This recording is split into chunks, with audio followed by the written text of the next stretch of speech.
Na paz do Senhor. Amém. Glória a Deus. É um prazer tremendo estar falando aqui de Deus para os irmãos. Essa oportunidade que Deus nos deu para estar aqui essa hora, esse momento, procurando aprender mais sobre Ele, para a gente viver no caminho da fé, no caminho de Cristo, e que Deus venha se fazer presente. Ele já se faz, venha fazer mais e mais na nossa vida, para a gente ficar firme com Deus, porque Ele é o único e não há outro que possa nos fazer o que nós necessitamos na nossa vida. Eu queria compartilhar com os irmãos o livro de 1 Samuel, capítulo 16. Vai ler do versículo 1 até o versículo 13. Vou ser bem breve, mas que Deus venha fazer a tua vontade, não a nossa. Todos acharam?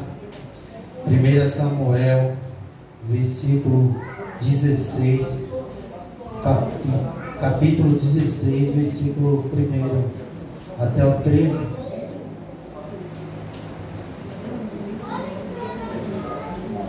Todos acharam? Então o Senhor Deus ordenou a Samuel: até quando continuará prateando Saul, quando eu próprio o rejeitei, para que não reine mais sobre Israel? Enche, pois, o chifre do melhor azeite e vai, eis que eu te envio à casa de Jacé, em Betelém, que é Belém. Aqui na minha Bíblia está outra versão. Porque escolhi de seu filho um de seus filhos para tornar rei. Samuel, no entanto, argumentou: como podereis eu ir lá? Saul saberá e com certeza mandará matar-me. Contudo, o Senhor orientou: levarás contigo um novilho e declarará: vim para sacrificar ao Senhor. Convidará Jessé para sacrificar sacrifício, e eu pessoalmente te indicarei como deverás proceder. Tu ungirás para mim aquele que eu te apontar. Então Samuel fez o que o Senhor ordenou. Quando chegou a Belém, aos anciãos da cidade vieram tremendo ao seu encontro, indignaram: a tua vinda é de bom augúrio, profeta. Ao que prometeste, respondeu Samuel: sim, venha em paz. Vim oferecer holocausto a Deus, purificai-vos e vinde comigo ao sacrifício. Então ele consagrou Jessé e os filhos dele e os convidou para o sacrifício. Logo que chegaram, assim que Samuel colocou os olhos sobre Eliabe, disse consigo: deve ser este o homem que o Senhor ungiu. Entretanto, Deus assegurou a Samuel: não te impressione diante da aparência nem da estatura desse homem, pois eu o rejeitei. Eis que Deus enxerga não como o ser humano vê, porquanto o homem julga e toma em elevada consideração a aparência, mas o Senhor sonda o coração. Depois Jessé chamou Abidinago, e levou à presença de Samuel. Mas Samuel disse também: não foi este que Deus escolheu. Então Jessé fez passar Samar. Porém Samuel declarou também: este não foi quem Deus escolheu. E assim Jessé levou a Samuel os 7 filhos. Mas Samuel concluiu: a nenhum deste Deus escolheu. Então Samuel questionou a Jessé: estes são todos os filhos que tens? Aos que Jessé respondeu: bem, ainda tenho o caçulo, mas ele fica cuidando das ovelhas. Então Samuel, portanto, ordenou a Jessé: manda buscá-lo, porque não nos sentaremos para comer enquanto ele não estiver presente. E Jessé mandou chamá-lo.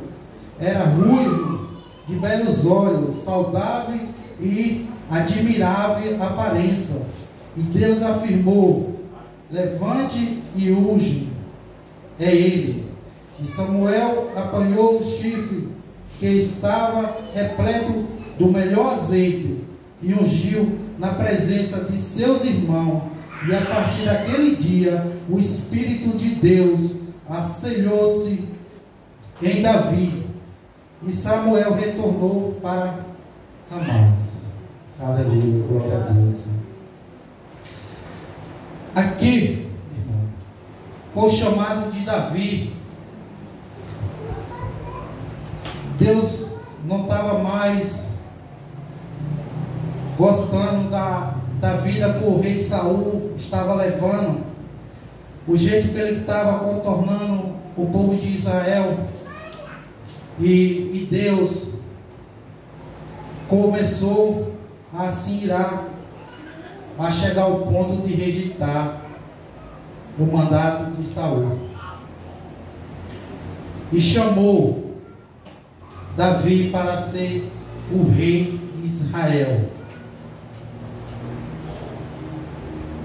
Essa passagem de Samuel, ela nos vem trazer um chamado na nossa vida que a gente temos. A gente não está aqui por acaso, a gente não está aqui de fantoche. Deus nos chamou para servir a Ele, para a gente caminhar e levar outras pessoas para o nosso caminho. A gente tem um emprego, a gente é empregado na questão, falando dos irmãos, nós somos servos de Deus, e a gente tem que assumir o que nos foi dado, que é essa oportunidade. Poucos têm de ser chamados servo de Deus, e todos aqui têm esse cargo, e às vezes a gente fica sem saber como fazer, como lidar.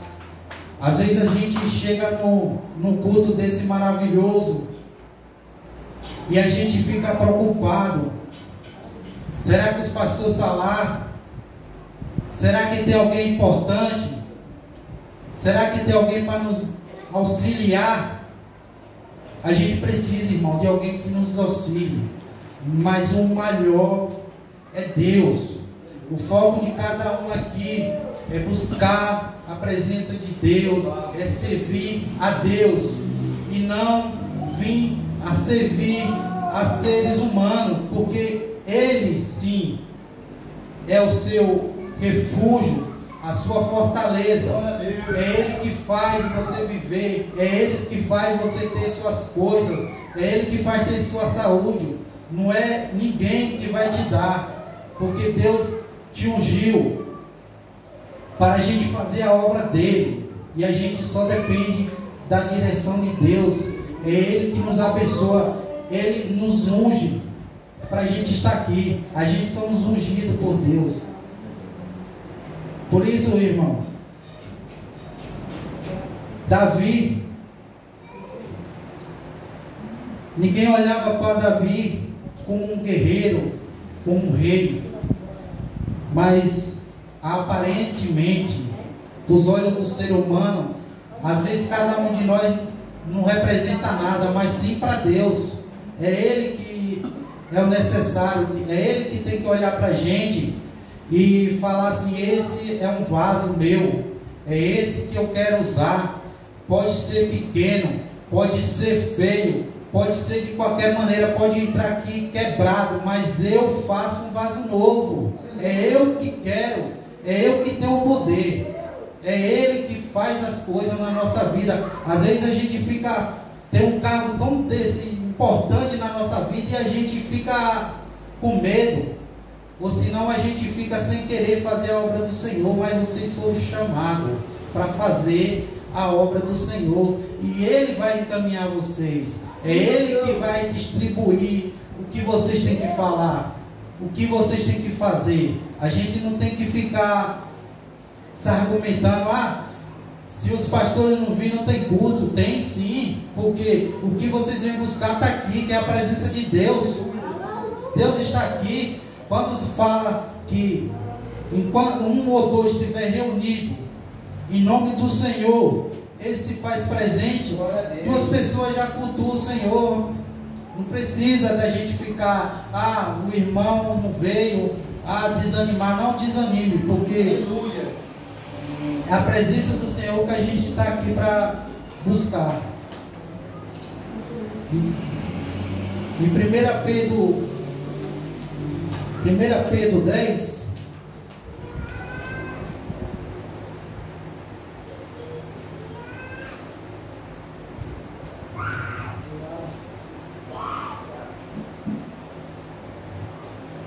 Pedro 10, Pedro vem falar assim: portanto, irmãos, esforçais com dedicação cada vez maior, confirmando o chamado e a eleição com quem foste contemplado, pois se agistes desse modo, jamais abandonarão a fé, pois dessa maneira é que vós serão ricamente suprido a entrada no reino eterno de nosso Senhor e Salvador Jesus Cristo. Pedro vem afirmar aqui que a gente tem que se dedicar, a gente tem que assumir esse cargo que nos foi dado, que Deus deu confiança, para a gente se tornar participante da natureza divina. No versículo 11, ele vem falar sobre a carne, amados, suas paixões imundas, e desprezo o governo do seu chamado. Muita gente tem um chamado e despreza,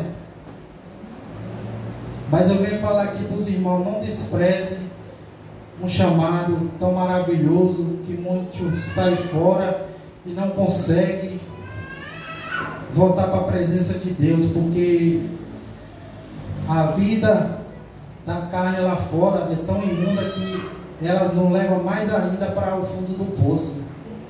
E vocês, irmãos, têm a oportunidade de fazer a obra do Senhor. Vocês têm a oportunidade de pregar aquilo que o Senhor quer, porque Ele podia muito bem nos escolher e a gente ficar em casa, mas Ele escolheu para nós estar aqui aprendendo, para a gente fazer discípulos também. A gente vai discipulado e depois a gente vai formar discípulos também. É o que Deus quer. É uma igreja andando, não é uma igreja parada. Se os pastores não veio, todo mundo desanima. Não. A presença de Deus é mais importante do que tudo nessa vida. Os pastores não veio por algum motivo, pronto, amém, vamos fazer a obra do Senhor, porque se a gente não sabe, Deus capacita. Saul já tinha perdido seu posto, mas Davi era novo, precisava de ensinamento para ser rei.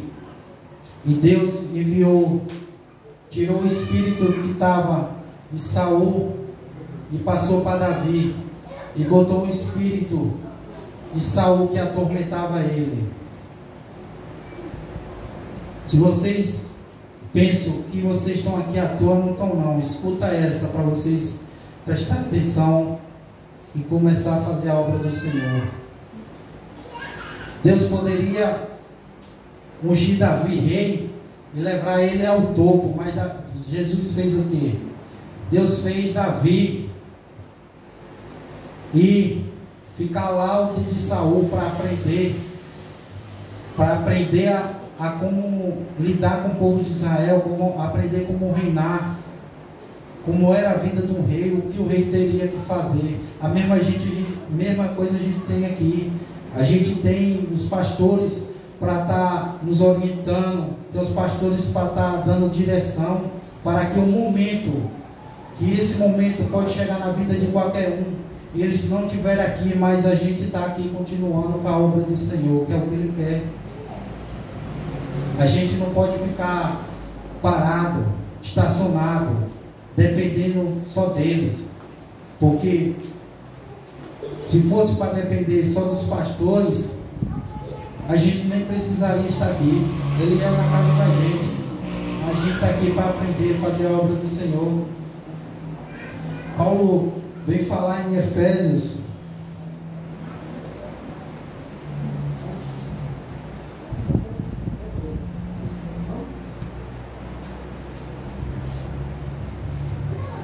Em Efésios 4. Portanto, eu, prisioneiro no Senhor, replico-vos que andeis de modo digno para com o chamado que recebeste, com toda a humildade e mansidão, com paciência, suportando-vos uns aos outros em amor. Paulo vem nos ensinar que o Senhor estabelece sua igreja e chama os líderes para aperfeiçoar e unir aos santos. Além disso, incentiva membros da igreja a deixar de lado os antigos costumes e viver de acordo com o que sabia ser verdade. Então a gente tem que exercer nosso chamado aqui, porque eu ainda estou aprendendo, fui pego de surpresa. Hoje não era o meu dia, mas Deus me deu essa palavra para falar com os irmãos que a gente tem chamado e a gente tinha a obrigação de exercer, porque senão ele levanta outro, porque o Senhor, Ele não quer a obra dele parada, Ele quer a obra dele andando, Ele quer a gente aprendendo mais e mais dele. E a gente não pode ficar estacionado, nem olhar para um lado, nem olhar para o outro, porque o Senhor, Ele nos chamou para a gente fazer o que Ele elegeu a gente, e a gente está aqui para aprender com os pastores, e mais lá na frente a gente formar pessoas, não só de caráter, mas de comunhão com Deus, ensinar a palavra de Deus. Mas primeiro a gente tem que se dedicar a aprender, porque vai chegar um dia, já pensou, a casa está lotada e não tem para vir nenhum pastor, aí todos vão para casa dos pastores.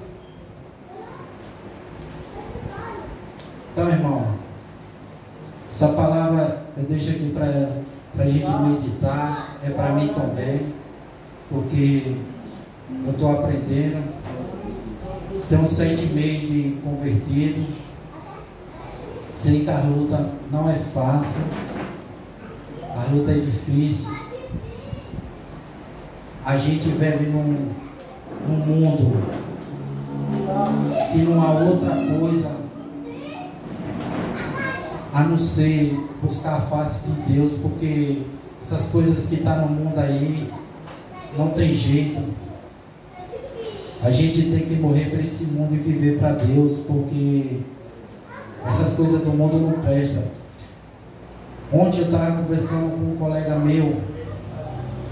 A gente sai de casa e entrega tanto a nossa vida a Deus, a gente cristão, e a gente depara na rua muitos com aquelas motos empinando, correndo, fazendo travessia perigosa.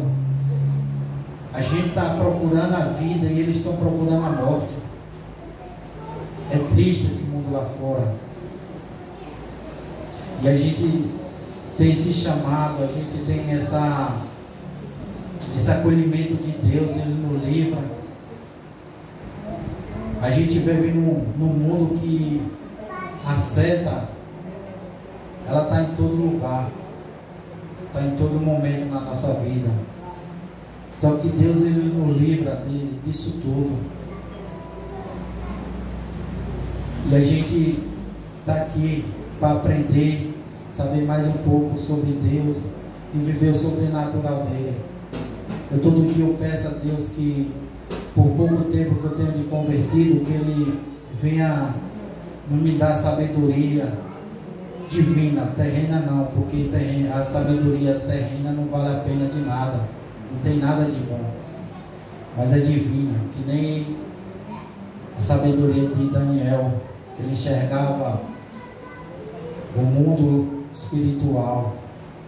E a gente precisa se entregar a Deus para a gente ter essa sabedoria, porque esse mundo a gente está tendo muita aflição e ainda vai ter mais. Mas a gente tem que ter uma coisa, a gente tem que ter bom ânimo, porque a gente está na presença do grandão da Galileia, a gente está na presença do Todo-Poderoso, e Ele nos livra, Ele nos dá ensinamento, e Ele nos dá como a gente viver cada dia a nossa vida. Porém, irmão, a mensagem ela é o seguinte: vamos fazer a obra do Senhor. Vamos fazer, porque todos que estão na presença de Deus é capaz. Assim seja, e Ele quer. Porque o Senhor nos chamou aqui para a gente ficar sentado no banco. Ele chamou a gente aqui para a gente se mover. Todos aqui são membros.